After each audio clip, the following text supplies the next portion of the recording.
Victorians have celebrated and mourned on the most divided Australia Day in the nation's history. Tens of thousands protested in the city as others gathered around beaches and barbecues to welcome Australia's newest citizens.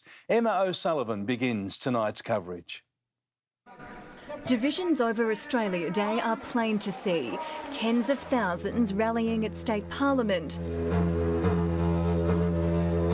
While just outside the city, revellers gathered for barbecues and picnics. Many took to the water, the Yarra River a prime place to spend the public holiday. For those wanting to reflect rather than celebrate, Stonnington Council hosted a day of healing, featuring First Nations performers.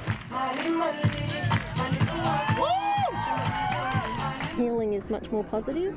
We have so much to gain if we can all come together. In St Kilda, the day began with the annual dawn ceremony, also billed as an opportunity for reflection. Thank you, everybody, for coming out today and celebrating such an important ceremony. There are so many different stories. Melbourne City Council is lobbying the federal government to change the date, but unlike Yarra, Merri-bek and Darebin, still host a citizenship ceremony. I'm really confident that whatever day we celebrate Australia, that citizenship ceremonies will remain, a central part of that. At Port Phillip's event, 45 countries were represented.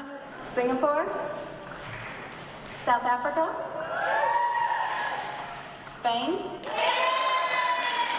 New citizens say it's about much more than a right to vote.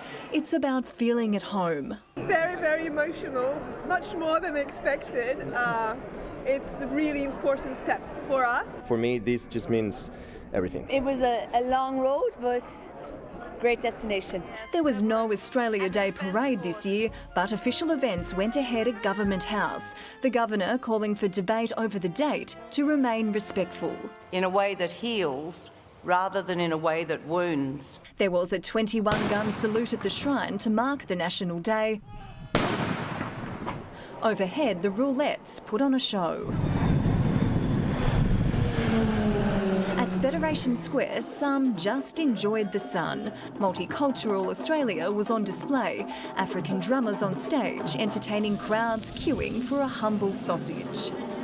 And Emma O'Sullivan joins us now. Emma, official Australia Day events are continuing tonight. Mitch, there were fewer events on in the city compared with previous years, but the free family entertainment continues here at Federation Square tonight with live performances. It will conclude with screenings of the Australian Open semi-finals later on. Over at the Sydney Myer Music Bowl, a free music festival is still underway. The Share the Spirit event is celebrating its 20th year of showcasing Australian music. The headline act there, Dan Sultan, will take to the stage later this evening. Mitch. Emma O'Sullivan at Fed Square, thank you.